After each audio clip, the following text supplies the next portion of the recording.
Ang atong tubag sa Salmo nagkanayon nga ang tibuok kalibutan musinggit unta sa kalipay ngadto sa Dios.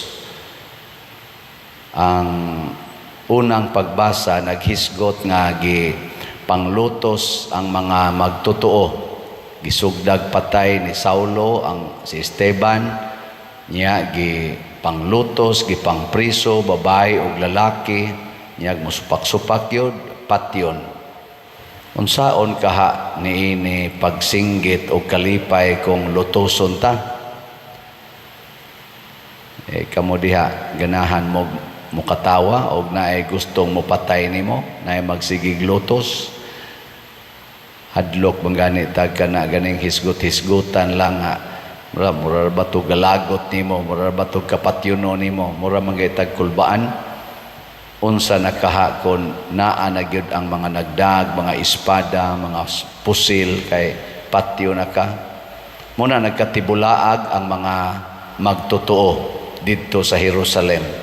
Apan kun atong tan-awon, mura hinuon sila mga kanang mga kayo ba nga naigo sa tubig, ni alibwag, ni siga na sa dito sa laing lugar sama ni Felipe. Ngadto siya sa laing lugar, nagsangyaw na sa siya dito nga maisugon o puno sa pagtuo na apagyoy gahom. Daghan kay mga tao nga nituo niya. Pasabot di ay kini di ay kalipay nga gipasabot dinhi nga isinggit sa mga tao, mga igsuon, dili di ni siya kalipay parehaning atong kalipay nga masinati nga magdiskota, magparty, mangaon, magdit-date sa uyab, dakog sweldo, makapasar sa board exam, ma-promote sa trabaho. Kanang mga kalipaya gitawag na silag mga salingkapaw,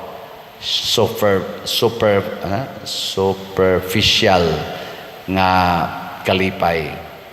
Ang tinuod gid ang kalipay kana gyung musaksi natas kamatuoran sa atong kaluwasan sa mas gibuhat sa mga apostoles nila ni San Pablo ug mga kauban nga bisan bitaw og magatubang natas kamatayon nya ato gyung padayonon ang paghisgot og pagsabwag sa kamatuoran porting lipayan nato ana kanang gagikan gid diri sa ilawom ba usahay nangasamad imong naong nangaguba imong naong tungod sa bunog sa mas nahitabo ni Hesus nga di na bitaw naong siyag tao pero nipadayon siya.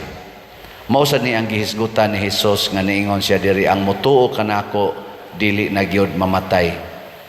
Kini manggong kinabuhi equivalent ani niya dili lang kaning paginhawa.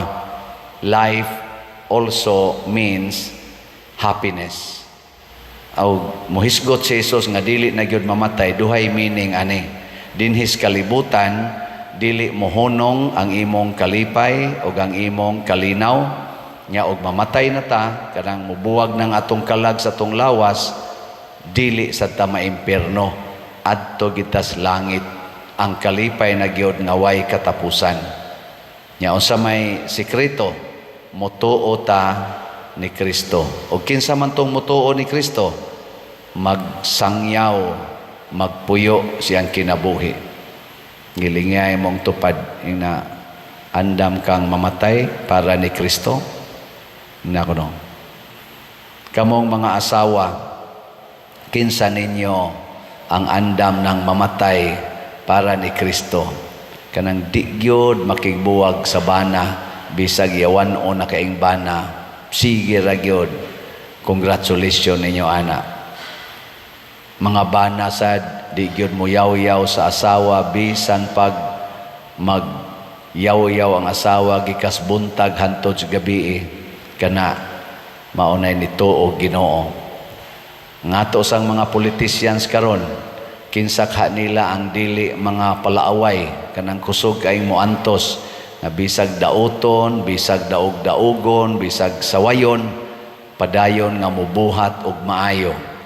Kinsa karon nila Team Marcos o Team Duterte? Hinaot unta nga makapili na ta. atong pilion kanang kusog mo antos, kana bang mohatag og kalipay, dili kasamok, dili kabugat, dili kalagot ang ihatag ngan hinato. O kinsa man ni mga tawhana kanang magsigi gyud og alagad sa katawhan, way pili dautan og buutan ilang alagaran, dato og pobre, labi na gyud ang pobre ilang alagaran. Una mamili ta, ni aba na sa team Duterte o ni aba na sa team Marcos.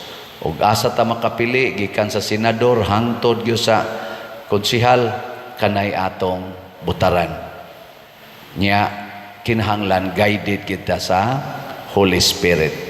Nya kun ato nang mabuhat, makatampo ta sa kalipay sa atong kalibutan ug makaingon dayon ta ang tibuok kalibutan mosinggit unta sa kalipay ngadto sa Dios. Nganuman kay ang naglingkod sa atong pangagamhanan Dios non maalagaron, ang kinaiya pulos maalagaron. Pero ang makalingkod gani sa atong pangagamhanan pulos mapahimuslanon, mga kurakot, mga kining gitawag natog mga hakog sa gahom ug sa bahandi na alaot jud kay taani. Muna iampo nato nya ato sa giyong tinud-on pagpili karong umaabot Lunes, no? Pizza 12.